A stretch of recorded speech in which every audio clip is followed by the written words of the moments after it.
Hello दोस्तों, मैं रवि सोनी स्वागत करता हूं आपका अपने इस यूट्यूब चैनल पर।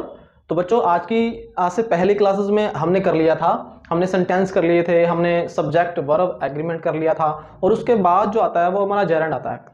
तो in my beginning classes I told you कि हम स्टेप बाय स्टेप चलेंगे ताकि आपको ज़्यादा परेशानी ना आए। जो बिल्कुल ही जिन्होंने ए से स्टार्ट किया है, जीरो से स्टार्ट किया है, मेरी क्लासेस उन बच्चों के लिए है ताकि हम स्टेप बाय स्टेप चल के उनको सारी चीज़, ग्रामर में क्या चीज़ें हैं वो चीज़ें समझ आ सकें। तो इसलिए आई होप कि आप मेरी सारी क्लासेस जो हैं वो वन बाय वन ही देखेंगे। तो डायरेक्ट देखने के बजाय आप मेरी प्रीवियस क्लासेस देखिए ताकि आपको बिल्कुल शुरू से समझ आए। तो आइए आज हम स्टार्ट करते हैं जेरेंड का। जेरेंड क्या होता है? सबसे पहले मैं आपको इसकी डेफिनेशन बताऊंगा, क्योंकि डेफिनेशन से हमें बहुत सारी चीज़ें याद रह जाती हैं। डेफिनेशन ही बहुत सी चीज़ें हमारी क्लियर कर देती है। तो आइए स्टार्ट करते हैं।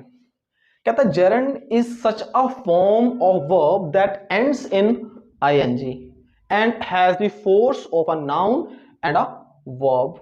देखो, जो जेरेंड है वो आईएनजी लग के बनता है ना, और वो फोर्स करता है एक्शन को और वर्ब को फोर्स करता है। वो सब्जेक्ट कैसे रह जाता है, वो ऑब्जेक्ट कैसे बन जाता है, तो इस चीज के बारे में हम बात करेंगे। इसमें लिखा है जैसे स्विमिंग। तो देखिए, स्विम क्या है? एक वर्ब है, लेकिन उसके साथ आईएनजी लग गया। रन क्या है? एक वर्ब है, उसके साथ आईएनजी लग गया। Walk is a verb but it takes I N G with it. तो whensoever verbs take ing with it, it becomes gerund। और ये अपना रोल प्ले करती है, सब्जेक्ट में भी रोल प्ले करती है, अपना ऑब्जेक्ट में भी रोल प्ले करती है, इसके साथ साथ ये कॉम्प्लीमेंट में भी यूज किया जाता है। तो इस सब को हम आज बड़े ही प्यार से, बड़े ही आराम से डिस्कस करेंगे। इसको ध्यान से समझिएगा, ज्यादा डिफिकल्ट नहीं है ये, और छोटा सा टॉपिक है बिल्कुल। It takes hardly 5 to 7 minutes if I make you understand. So please pay your concentration, definitely will get it. तो जैसे रनिंग है, वॉकिंग है, राइटिंग है, रीड है, ये फॉर्म ऑफ वर्ब है। अगर मैं कहूं कि I am reading the book, तो reading, I am reading, I am reading, तो रीड यहां पे क्या है? वर्ब है, वर्ब है।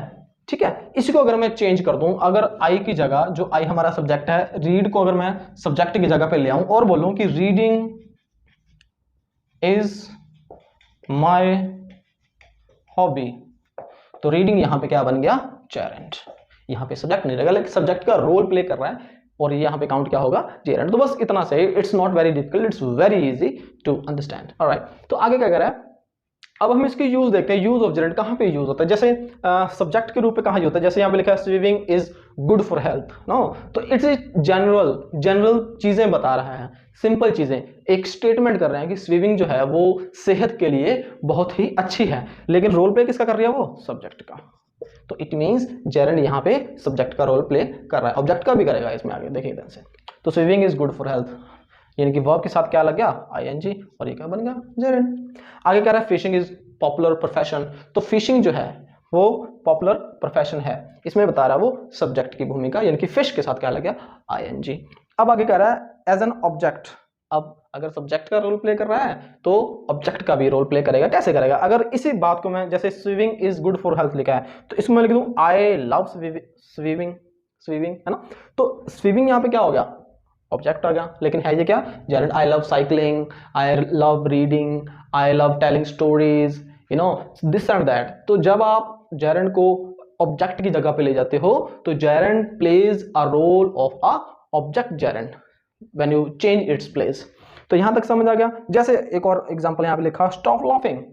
If someone is laughing and you instruct them immediately to stop laughing, stop writing, stop reading, stop talking, so it plays the role of the object gerund. So you cannot say stop write, stop laugh. No, it will be grammatically incorrect sentence if you will not use gerund over here. So you will have to mention ing with the verb. So make it sure the time you instruct someone, you must take the care of ing with gerund. For example, you have to write and someone is writing and you have to say them stop writing, stop laughing, stop talking, this and that, right? That will be grammatically correct, otherwise that will be incorrect, right? So next is complement. देखो, अगर हम जो gerund है उसको हम subject के तौर पर ले रहे हैं, उसको हम ऑब्जेक्ट के तौर पर ले रहे हैं, तो कॉम्प्लीमेंट भी उसका लेके चलेंगे। कॉम्प्लीमेंट बड़ा ही प्यारा देता है जेरेंड। देखिए, जैसे में लिखा है I love speaking in English, मैं इंग्लिश में बात करना बहुत ही पसंद करता हूँ। लव का अर्थ होता है बहुत ही पसंद होना, लाइक का अर्थ होता है पसंद, और लव का अर्थ होता है बहुत ज्यादा पसंद। ये डिग्री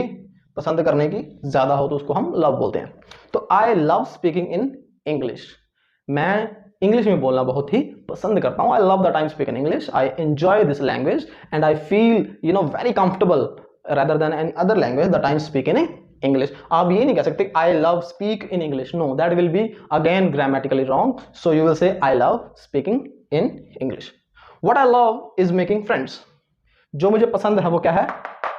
दोस्त बनाना. What I love is making friends. तो ये एक अपने आप में ही सेंटेंस है, मेकिंग फ्रेंड्स। आप मेक फ्रेंड्स नहीं बोल सकते। मेक इज अ वर्ब, जैसे मेक है ना, मेड है, तो मेड उसकी नेक्स्ट फॉर्म बन जाएगी, पास्ट बन जाएगी, लेकिन आईएनजी जो लगेगा वो फर्स्ट फॉर्म के साथ ही लगेगा, मेडिंग नहीं आएगा कभी भी। जो जेरेंड है वो फर्स्ट फॉर्म के साथ ही लगेगा, सेकंड फॉर्म के साथ या थर्ड फॉर्म के साथ नहीं लगेगा। It always take first form with it when the time you have to include I N G with it, right? So make it sure please. What I love is making friends. What I love is telling story. What I love is teaching in English. What I love this and that. You can again. His weakness is writing slowly. अब यहाँ पे वो क्या बता रहा है? His weakness again compliment. देखो compliment is always compliment. Does not matter whether it is positive or negative. No. जैसे इसमें लिखा है कि what I love is making friends. His weakness is writing slowly.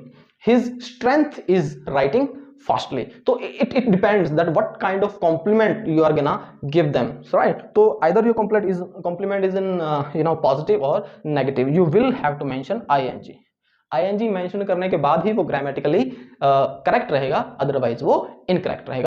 तो आई होप आपको मेरा ये आज का छोटा सा टॉपिक पसंद आया होगा और समझ आया होगा। तो अगर आपको फिर भी कहीं पे कोई डाउट है तो you can ask me in comments and feel free to text me in comments. I'll definitely reach to you. I will reply your messages. If you do have any confusion, then you can ask. So thanks a lot. Thanks for time. Subscribe my channel. Like the video if you do have. Thanks a lot for time. Jai Hind, Jai Bharat.